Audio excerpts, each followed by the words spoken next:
न्यायकर्ताओं का ग्रंथ अध्याय 21। बिन्यामीन वंशियों के प्रति इजरायलियों का दया भाव। इजरायलियों ने मिस्पा में यह शपथ ली कि हम में से कोई भी बिन्यामीन वंशियों को अपनी कन्या नहीं देंगे। जब लोग बेतल आए और वहीं शाम तक प्रभु के सामने बैठे रहे, वे ऊंचे स्वर से ये कहते हुए विलाप करते रहे, प्रभु इज़राइल के ईश्वर, क्या हुआ कि हम आज इज़राइल में एक वंश कम हो गया है। दूसरे दिन सब बड़े सवेरे लोगों ने उठकर वहां एक वेदी बनाई और होम तथा शांति बलियां चढ़ाई। इजरायलियों ने पूछा, इजरायलियों के सभी वंशों में प्रभु की सभा में कौन नहीं आया?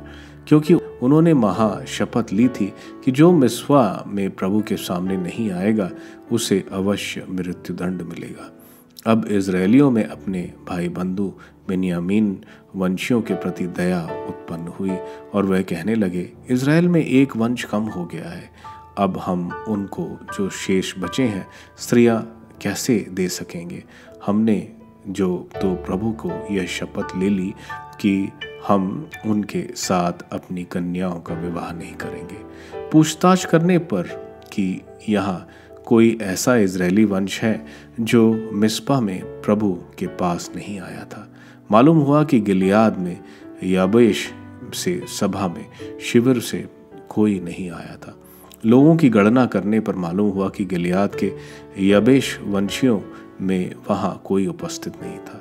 इस पर सभा ने अपने योद्धाओं में 12,000 को वहां भेजकर उन्हें आज्ञा दी, जाओ और गिलियाद के याबेश के निवासियों को, स्त्रियों और बच्चों को भी तलवार के घाट उतारो। तुम्हें ऐसा करना पड़ेगा। प्रत्येक पुरुष और प्रत्येक स्त्री का जो कुंवारी नहीं है वध करो, कुंवारियों को जीवित छोड़ दो। उन्होंने ऐसा ही किया।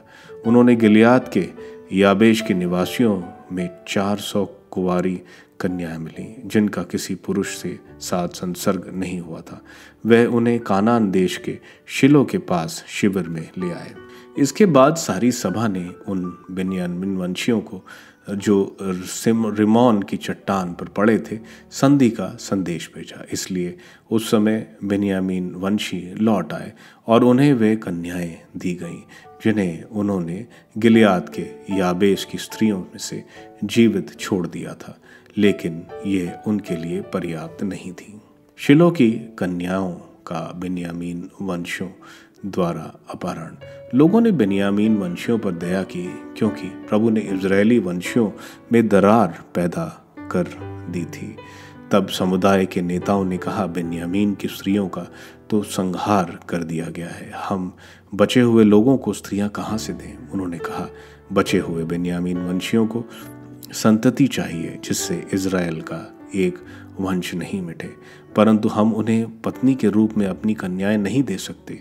इजरायलियों ने यह शपथ ली थी, जो बिन्यामीन वंशियों को पत्नी के रूप में अपनी कन्या को दे वह अभिशप्त हो। इसलिए उन्होंने कहा, देखो, प्रभु का वार्षिक उत्सव उस शिलो में मनाया जाता है जो बेतल के उत्तर में, बेतल से सिकम जाने वाली सड़क के पूर्व में और लेबोना के दक्षिण में स्थित है।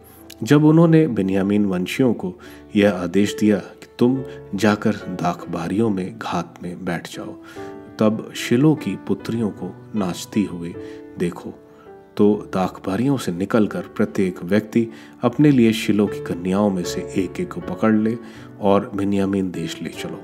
जब उनके पिता या उनके भाई शिकायत करने के लिए हमारे पास आएंगे तो हम उनसे कहेंगे, उन पर दया कीजिए, वे युद्ध के समय प्रत्येक के लिए एक एक पत्नी नहीं ला सके।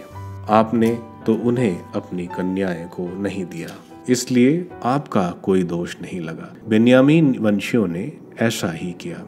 प्रत्येक ने नाचने वाली कन्याओं में से एक एक को पकड़ लिया और उसे ले जाकर अपनी पत्नी बना लिया। इसके बाद वे अपने दाएं भाग की भूमि लौट गए और नगरों का पुनर्निर्माण कर वहां बसने लगे। इजरायली वहां से चले गए। प्रत्येक व्यक्ति अपने अपने भूभाग, अपने अपने वंश में और अपने अपने कुल लौट गया। उन दिनों इजराइल में कोई राजा नहीं था। प्रत्येक व्यक्ति मनमानी करता था।